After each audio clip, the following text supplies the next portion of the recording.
there kunaendelea aje? Okay. Yeah. So first and foremost what happened we had to make an application ya bail and bond. Yeah. Because given the circumstances that they were arrested since Monday up until today ndio wamekuwa presented. So what we wanted to paint to court was when they were arrested.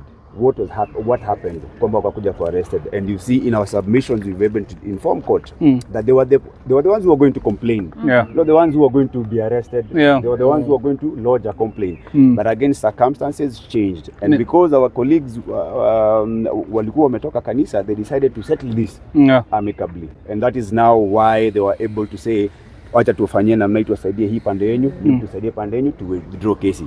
But again at the end of the day they are the ones who were made to be accused persons in the charge, and they have been held since Monday.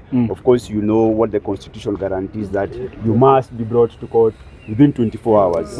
Ndani ya masaa 24 uko umefikishwa kotini, and that is what we were trying to tell court kwamba within 24 hours bado hawako wamefikishwa since Monday. And we've explained that even the monies which were paid to those people bado hazijaletwa kotini, and what we want is they be granted either a free bond, because we're also fighting for a free bond, or a cash bail at least of 10,000 for all of them. And I think that is the submissions we've made. But I think with the wisdom of court, they have decided to do what? To grant a cash bill of 20,000 each. So kesi itachajwa tarehe 5 just to confirm that we have the statements na all documents and the prosecution wanataka kutumia, na kesi itasikizwa tarehe 20 mwezi wa 7 mwaka huu. So that is what we are going to follow up. Saizi tunataka we do all our best, we go and pay the cash bill and have them released today, warudi wakae na familia zao, then at the end of it all sasa tupana nini, tupambane na wale ambao walileta hizi charges mahakamani. Amazing. Wakili, kuna hawa watu the complainant hakukuja kotini na alipewa 25,000 to make peace outside court. So what do you have to say in that case matters legality? Hapo itakuwaje? First of all, that one would be a case of, for example, let me put it quote in quote, of fraudulent obtaining by false pretense. Kwa sababu if kama ilikuwa nikupe pesa ufanye jambo fulani lakini hautendekezi, inamaanisha you will benefit illegally unfairly from the other side. So what we want to do is to get those statements from the prosecutor side, tuangalie walikuwa nasema nini, kama mzee aliandika statement, if the son also wrote a statement, what did they say, and if they have mentioned about those monies, then that's now when we'll know as the defense what line we are going to take to make sure that they are also accountable. Awesome. That line. All right. With the case of assault, what does DCI have to do with a simple case kama ya assault? That is exactly the question, and if you remember Mr. Wanjiru alikuwa anatuuliza hiyo swali, like case ya assault does not need the DCI to investigate that. And if you remember we were mentioning court, we were saying they were taken from a police station to the DCI.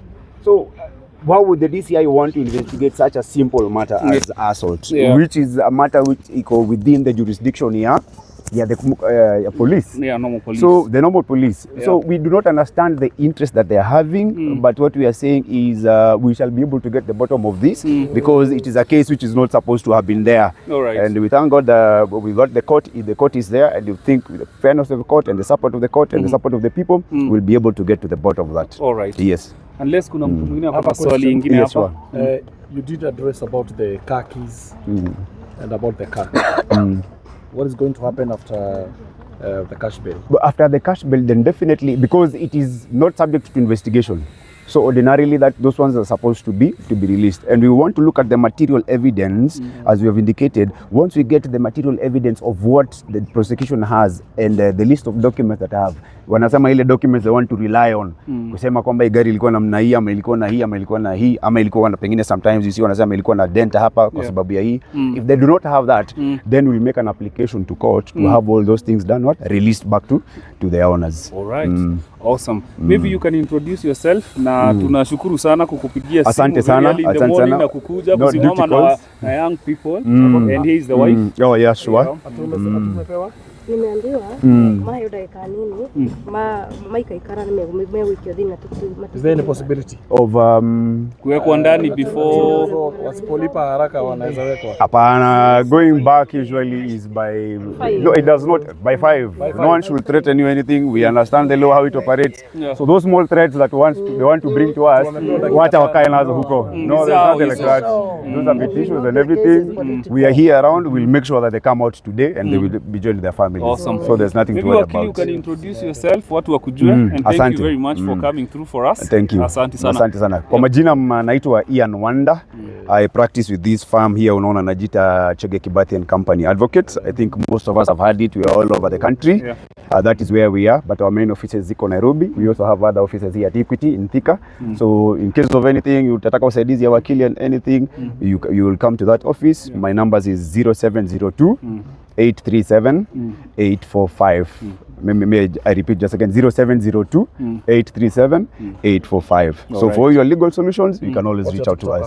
Awesome. I'm yet to obtain one little Are you on handle, TikTok? but You need to be on TikTok. now brother. from today, after seeing this multitude of support, Yeah. I assure you that You today definitely need to. I must join Tajita TikTok. wakili nani? Awesome. Wakili Wanda. Na Wakili Wanda is wakili wa coming to watu TikTok. bana. Yes. I'll be the first person to host you on my TikTok. Thank you, sir. Awesome. Thank you, sir. Thank Alright. So Kezia, hiyo bond utaambia watu nini?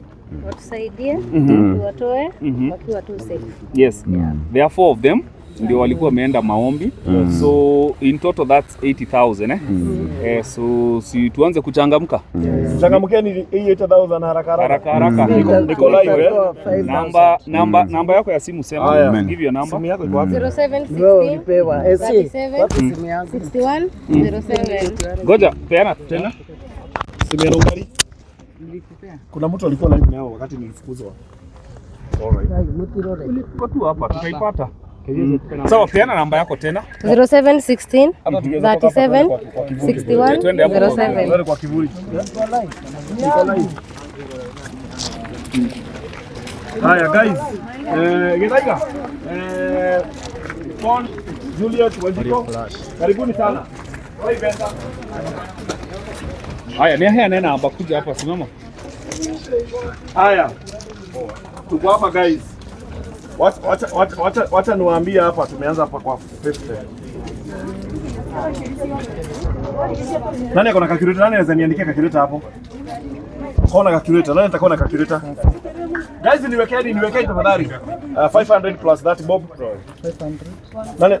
Hapana, tuweze hebu na mdomo. Guys, nataka muniwekee hapa. Yes, niambie nani? Wajiko. Ukiweka unasema done. Si hivyo. Wewe ukipanda mama, ukipanda hapa juu ni kutoa do. Huwezi panda hapa juu kunisaidia kuitisha do. Natuma ndio naweka. Haya. Hapana. No, si hivyo. Tuacha kwanza watu watume Chris. Hapana, tukienda hivyo tutashinda hapa. Namba ni 0716 376 107. 0716 376 107.